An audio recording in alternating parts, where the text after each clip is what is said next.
is titled Overpowering Your Philistine. Amen. Overpowering your Philistine.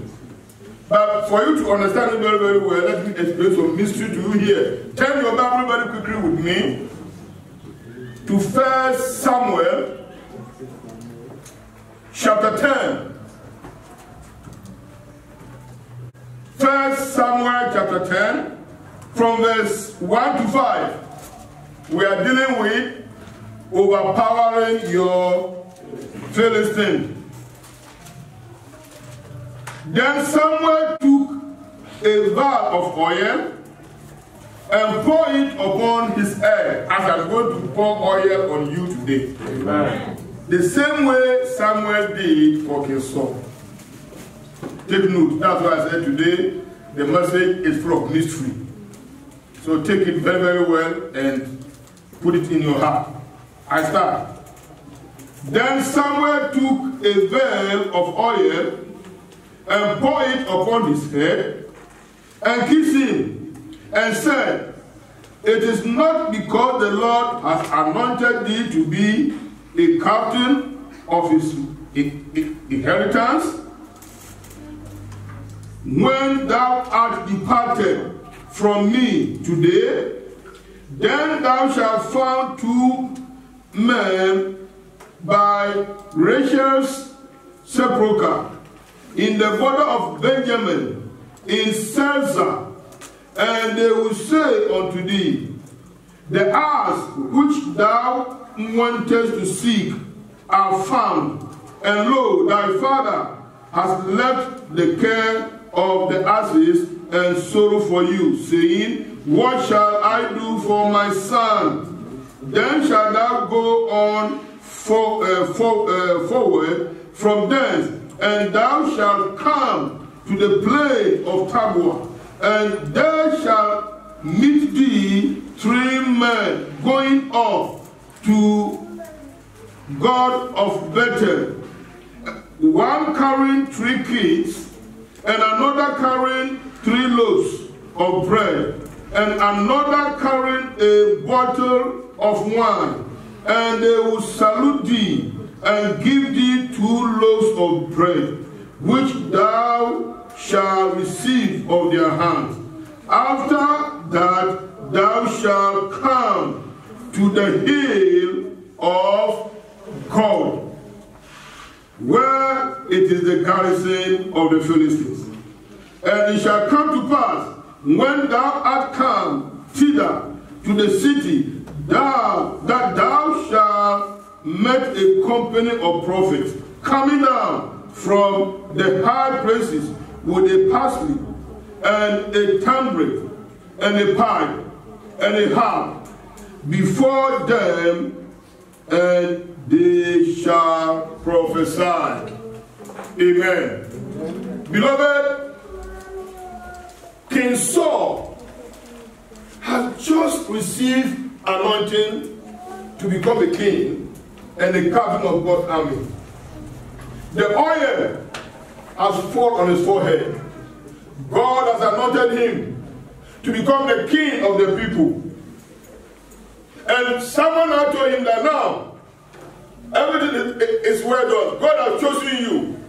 There's a blessing. As soon as the oil has touched you, as you are leaving my presence, you are going to see, because at this time, Saul was looking for his father's ass, which has lost. It was in the course of this, he received that anointing. He said, forget about yourself. 2 men who meet you, who your father has said to come and look for you, the ass has been found already. But your father is troubled because of you. Therefore, just go. And when you finish with, they give you this good news, you are going to continue. And there's going to be a gift that some people are also going to give to you. You are still going to meet 3 men who are carrying kids, that is a lamb for sacrifice, loaves of bread and a wine, everything for sacrifice has been prepared, and they will give some to you. Make sure that don't reject it take, that's your blessings. And then you follow through there, and the place you are going, it is the place called Bethel. And we all know that Bethel is where we meet our God. And he said that as you are marching on, you are going to go to a particular place. There's a hill, there's a mountain, a small mountain, a hill there. But that mountain is the hill of who? God. If the Bible is for you, and you can highlight your tablet on the line, the hill of God. But then there's something I want to show you here. Under the hill of God, where the prophets go and prophesy, where people meet to receive their blessings, was also the garrison of the Philistines. That's the proverb, the Ghanaian proverb I gave to you. A hill of God, where prophets meet to make sacrifice and offer sacrifice unto the Lord. The enemies, the Philistines, has also made their garrison. In fact, their stronghold, their garrison was just under the hill. Why? Because they are enemy of progress. They are there to frighten the people of God. They are there to frighten the people of Israel. They know, beloved, with all the land around there, is that the only place they can build their garrison? That's the work of the enemy. This year, as the Lord has promised with the showers of blessing, don't allow any Philistine to build his garrison around your dwelling place. Amen. In the name of Jesus. Amen. Don't allow any Philistine to build his garrison around your children.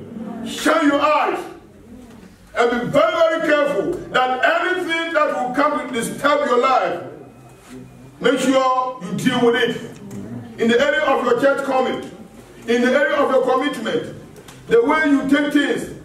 Beloved, the enemy is a very wicked person. Because he doesn't want you to receive the blessings that you're supposed to receive. But then, these are the enemy. Beloved, when we talk about the Philistines, who are they? They are enemies of God. Today, we call them Palestinians. Now, these are the people who are able to force Israel to forsake Jerusalem as their capital, and they are used Tel Aviv as their capital, which is not scriptural. These are the people who have taken the dome of Solomon, and now they have turned the place that the Israelites are supposed to go and worship their God to become a mosque. Hallelujah. And so you cannot understand the mystery here very, very well. The Philistines make sure that the people of God will never lay their hands on their blessings. The Philistines make sure that you can never touch what you're supposed to get. As the Lord has promised to shower upon us blessings this year, there are also Philistines around you. In your environment, at your place of work, in so many areas like that.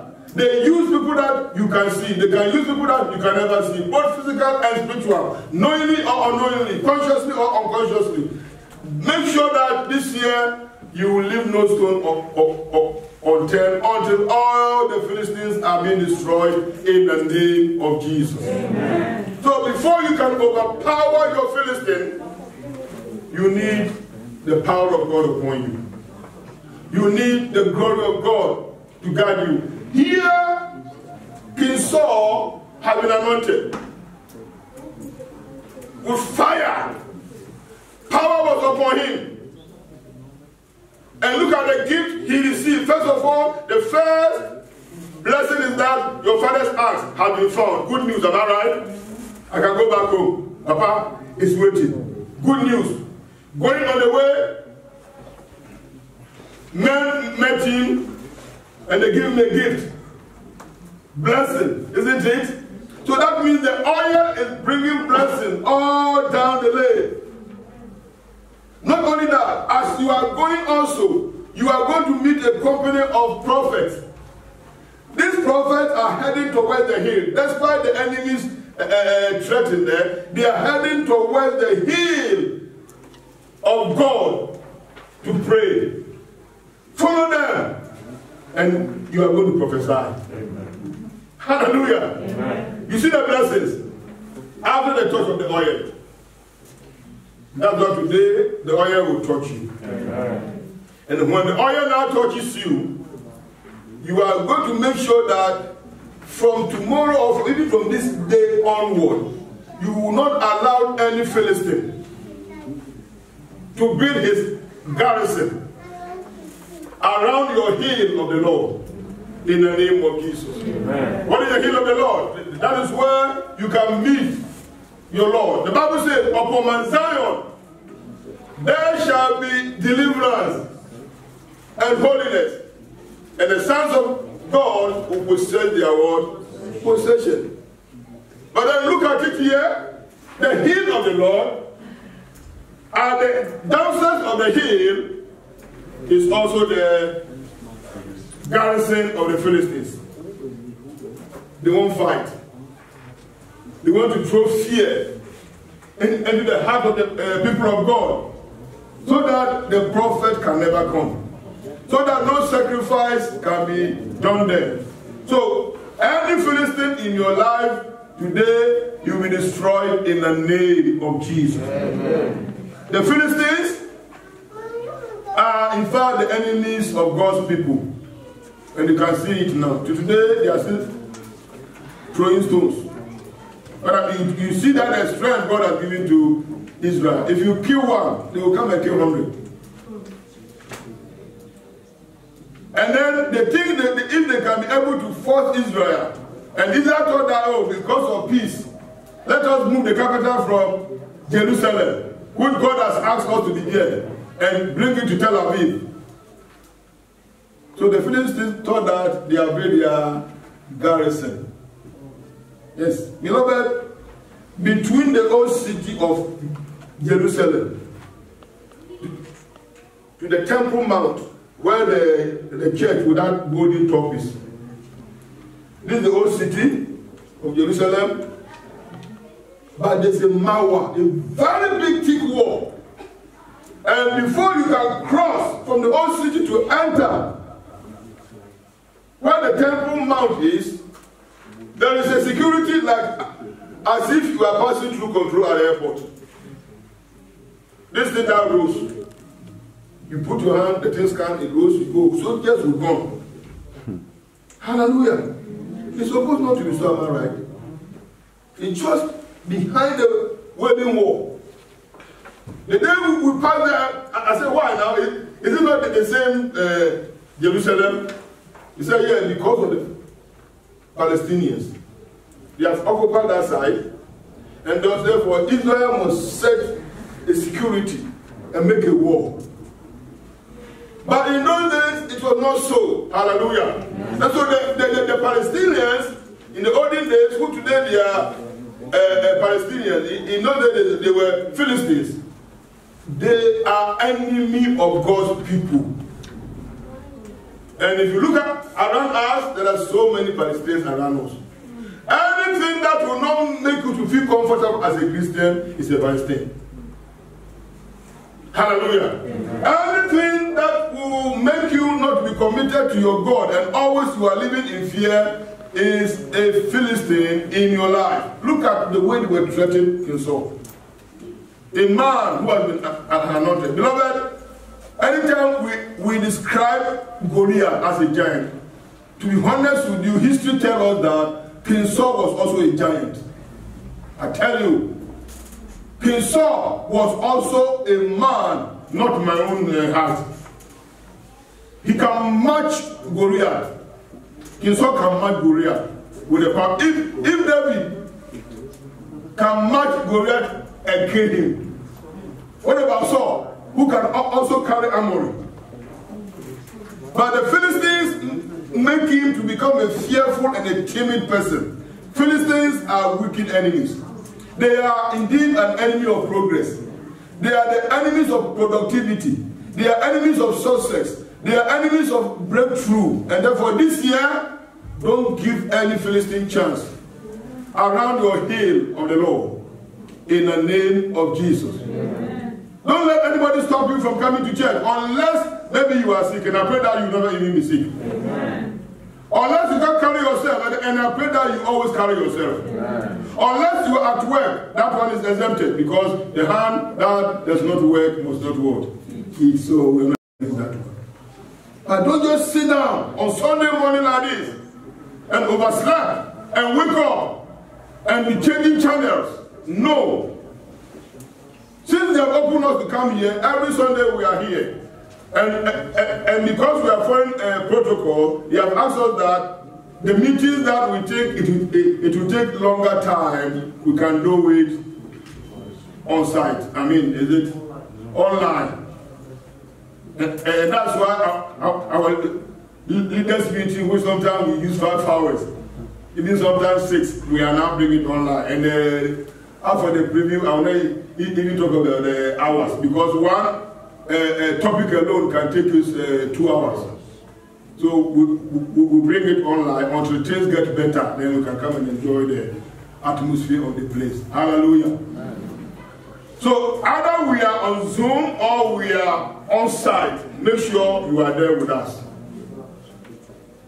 Don't allow any Philistine to take away what belongs to you in the name of Jesus. So this verse I've given you is something that you need to know. But there was something that the Philistines thought that they have succeeded. Because they succeeded in building their garrison under the hill of God, where the prophets of God must go to pray, where the Christians must go and gather, where the children of God must go and meet their God. They are threatening and frightening them so that they can never go. But Samuel dealt with them. Samuel dealt with them that you can never touch what God has blessed. And anything that belongs to the Lord, you have no right to go near it. Beloved, we have only one thing to do in order for our God to fight our battle for us, so that we can hold our peace. We should do away with sin. We should do away with anything that God defies. Let me take you back to the scriptures before we start to pray now. Now, go back. That same 1 Samuel. Go back to chapter 7.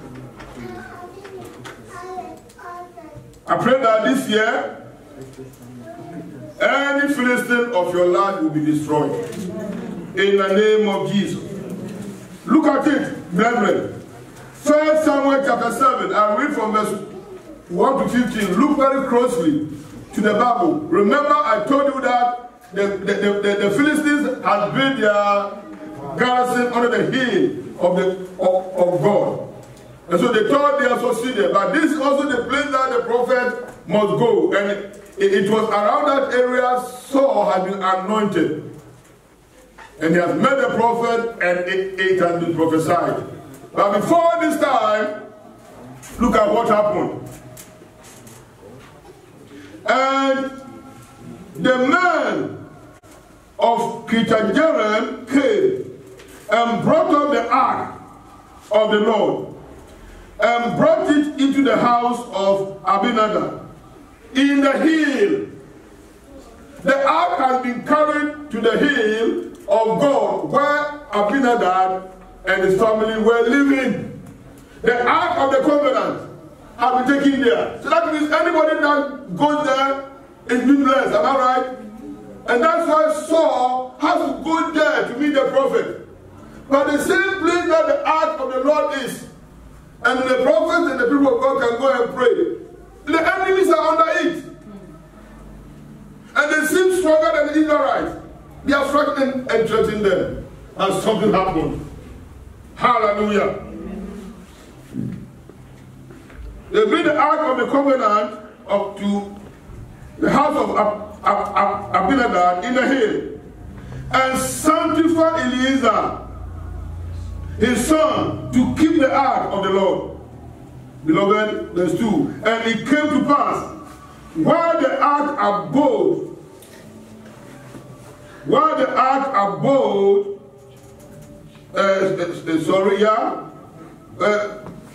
while the ark abode in Kirjath-jearim, that the time was long, for it was 20 years, and all the house of Israel lamented after the Lord.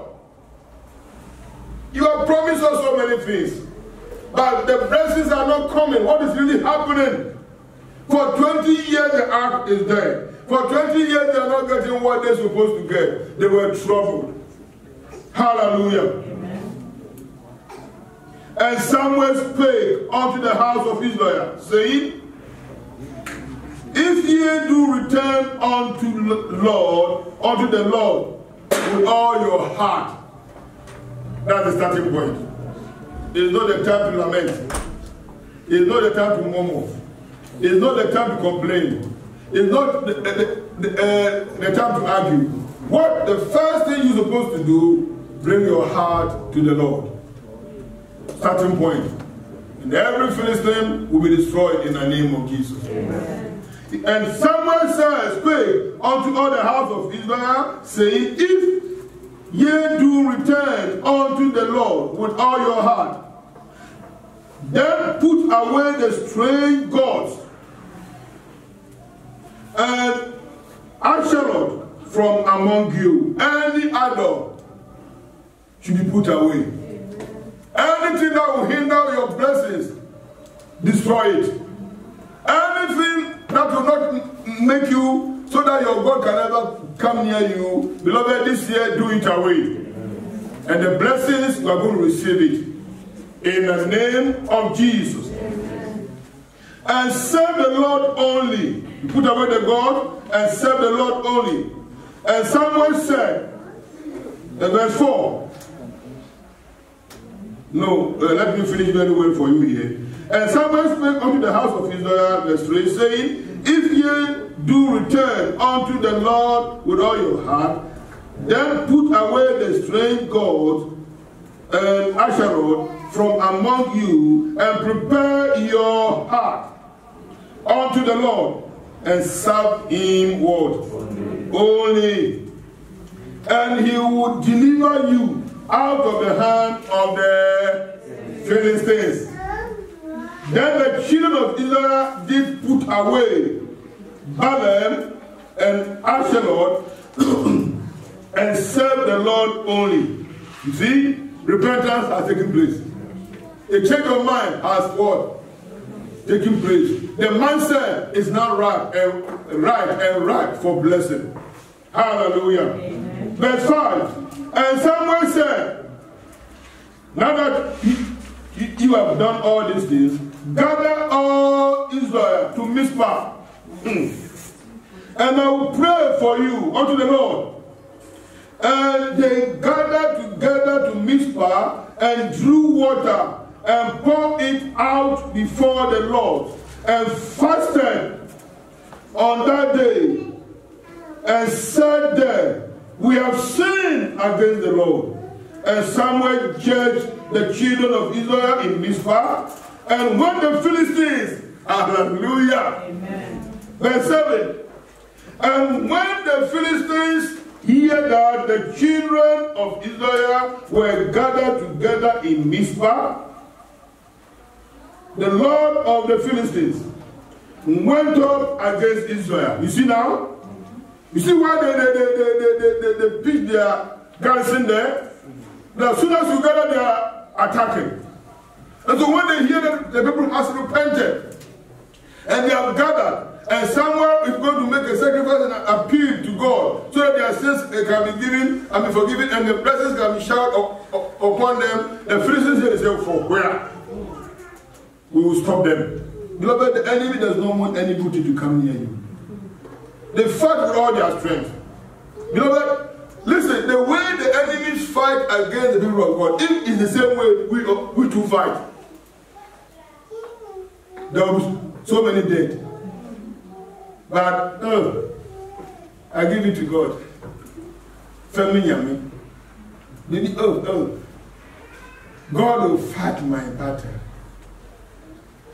God This week I hear a preacher. I was telling him, I was very angry. I left the room. He was preaching. I don't know preaching. He was preaching, and he was telling the congregation that he was teaching about prayer, and he was trying to tell them the type of prayer that works. It's right with me if I say just get it. If he's not wrong, I am wrong, and I will take it. And he was telling them that some Christians are just troubling themselves. They don't even know what to seek for, because the Bible says that the angel of the Lord gathered around is triple. You dash your things, it will never happen. This and this. There are a lot of promises that God has said for us, which is true. But then so, why must you now pray? If you are going to bed, he said, oh Lord, send your holy angels to come and protect me. He said, what he said is that already the angels are there. Why must you tell God that, bless me? He said, already the blessings are what? Yeah. But he forgot to tell us that in Luke chapter 18 verse 1, Jesus Christ said that we should pray without what? Which type of prayer? And so what is he telling the people to pray? That they should not ask anything from God. They should not pray to their God. They should not present anything to their God, because the Bible has recorded it. And they should not pray to claim the blessings of the Lord with error. And people are following this one. I pray that the Lord will help us. Amen. That we understand the scriptures in the name of Jesus.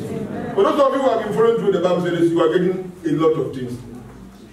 And I'm going to give the materials every end. You are going to get the stuff in your hand. Find a very nice part, because it's a complete book.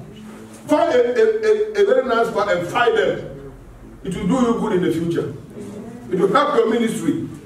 Anywhere you find yourself, they call you to become a minister, you pick some verses there, you pray your message with power of the Holy Spirit, and you are fine on. Without any fear at all, because it is the word of God.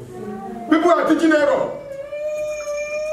And people, because they don't study and they don't know, they are all following. I pray that God open our eyes. Amen. To know the truth in His word in Jesus' name. Amen. He said, seek and you will find. Knock and it shall what? Amen. Ask and you will do what? Amen. And so if you are telling me that already everything is online for me, I should not ask, because whether you ask or not, it will come. I should not seek, because whether I seek or not, God has said He will give it to me. What are you telling me? And where was he preaching? In the radio. I said, where was he talking? He's not going to preach at all. Because the Bible is here. Amen. And then I think it was recorded something, and his congregation were there. So a sister was reading the Bible and he was explaining, and all of them. Then he will say, am I right? They say, yes, Pastor, you are right. Was he right? I know some of you are really studying. Let me stand here to speak level. You come back and come and stand. Sit down. You are deceiving us. Hallelujah. Because people know the type of preaching that I preach. So if I didn't hear, you know it. And the congregation were happy. How cannot a pastor say that, thus say the Holy Spirit, we are going to chew grass? Oh yeah, pastor, open the door. Now the grass is coming. We will not use the mill. We want to weed now, so that it will come up. It is not no more the mill again, our teeth. Go and chew. Nonsense. Hallelujah. And people are following. A minister will say that, don't pay tithe because it is not scriptural. And you too, you believe it and you're not paying your tithe. And the windows of heaven is locked over your head. And there's no showers upon you. And he said, that's what we were told. Who told you that one? These people themselves, they have a jellyfish for a bag of words. Lack of knowledge. My people perish. So they don't even know anything. And therefore they keep on teaching error. I thank God that you are getting the truth. And that truth will always keep on setting you free in the name of Jesus. Beloved, there are enemies who does not want the people of God to prosper. And so here you see that, and someone gathered all the people together to Mizpah.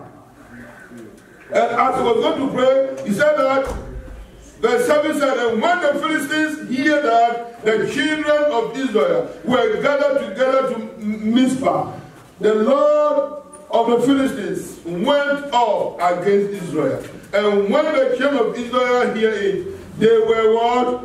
Afraid. That's the problem. Because that has been the normal practice. Someone is trying for us. He has asked us to repent. And we have repented. And we have gathered here. And we trust Samuel. When Samuel speaks, heaven shake. And this man has anointed the king for us. And he now wants to bless us so that we can enjoy. Look at what this enemy are not going to do again. He said when they heard about it, they were what? I pray that this year, don't be afraid of any Philistine. I said, don't be afraid of any Philistine. Trust in your God. Believe in your God. Cleave to your God. And every Philistine will be destroyed in the name of Jesus. Verse 8. And the children of Israel said to Samuel, that's a very good one. Out of their fear, they turned to their master. Prophet, what are we going to do? Hallelujah. Anytime there's a fear, if pastor is not around, go to the Bible. Get yourself encouraged. If it is possible for you to make a phone call, call. And we'll give you a godly counseling. Hallelujah. No enemy should bring you down. And the children of Israel said to Samuel, cease not to cry. Cease not to cry unto the Lord our God for us, that he will save us out of the hand of the wicked. Please, sir, don't stop praying for us.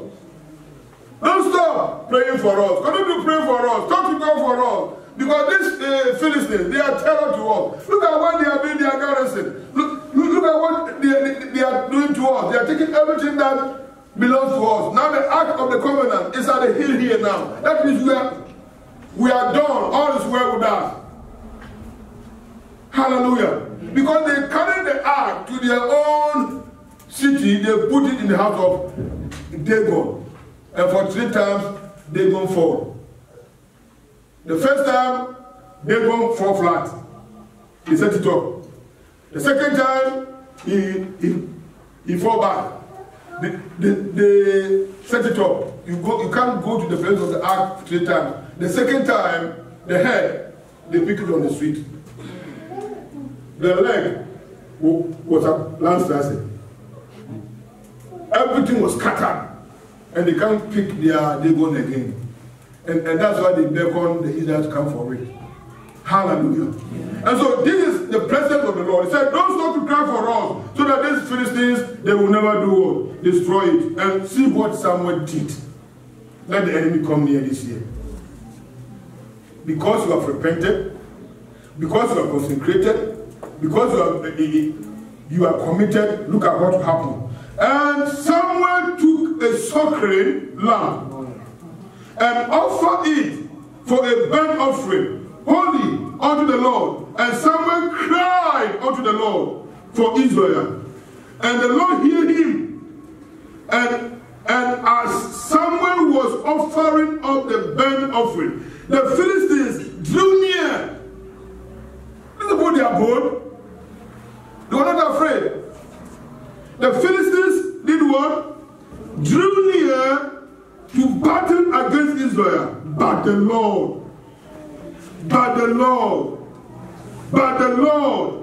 thundered with a great thunder on that day upon the Philistines and discomfited them, and they were smitten before Israel. Every Philistine attacking your life will be smitten this day in the name of Jesus. They will be discomfited and be destroyed before you in the name of Jesus. This year is a year of blessing. And there's going to be showers of blessings. Amen. This is the promise of God. It is going to be a season refreshing coming from the Savior above. Showers of blessing is all that we need. Mercy drops from heaven are going to drop. And as for the showers, that's all what we need. So they drew near. They think they can stop the river of God. They drew near because they think that they can keep on flattening them. But God heard them. And the Bible says God thundered.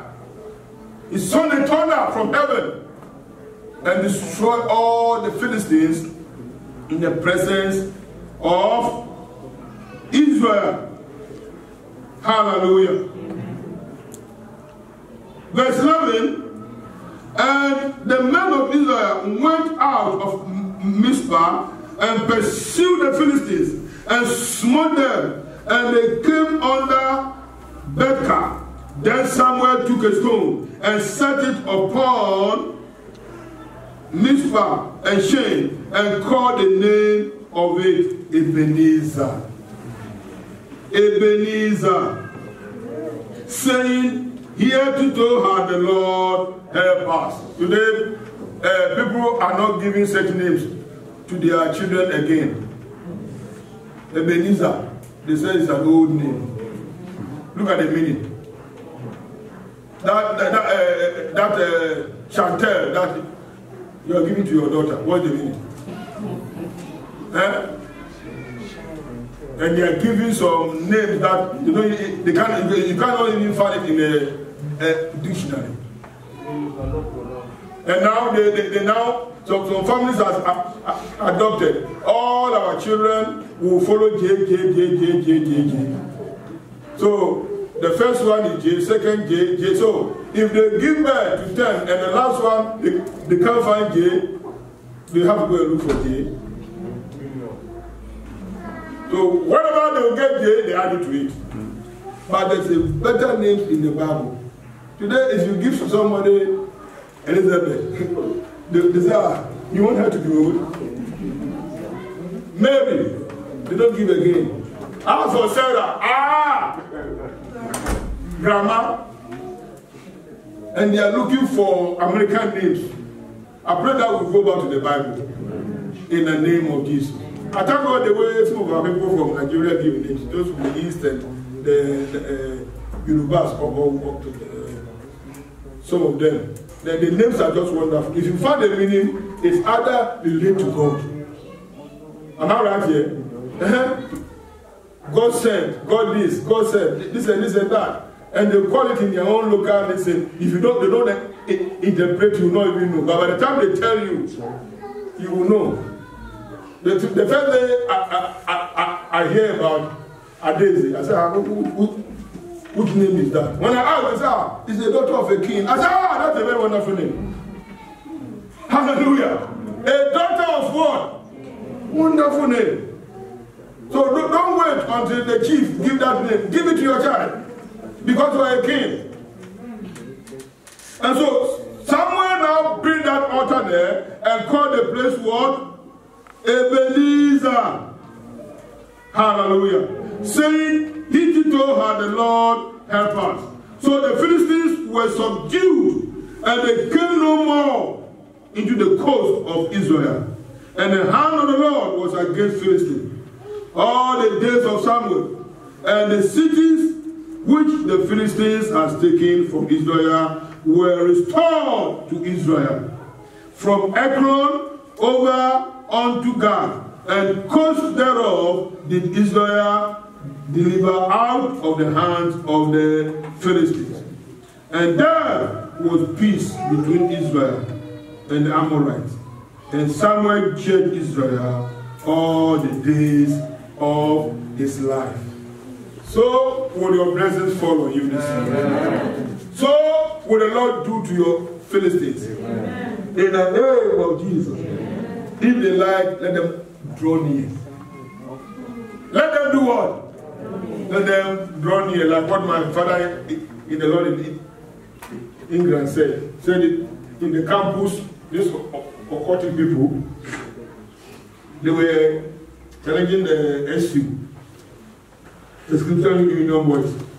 And so one day they came and they said they will fight them. Said the SU president said, no, Wahala, we have never done anything to you. You are the one who have come to do what? Challenge us. So he said, you took a chalk and on the ground, you draw a line. The awkward boys were there, they are here. He said, anyone among you who said he had the power should cross this line. If you cross this line and you leave, that's fine. Because as the Lord liveth, anyone who crosses the chalk line will die. He said, they said, hey, you fight you. He said, no fighting, cross. Hallelujah. That's the power of God. You should know who you are. You should know the one you are serving. You should know the one you are what? Following. And the enemy can never have access into your life in Jesus' name. Amen. Any Philistine who has pitched a garrison around your hill of the Lord will be discomfited and be destroyed in the name of Jesus. Amen. Because the God of heaven is going to thunder from heaven on your behalf, and all your enemies will die in Jesus' name. Rise up on your feet.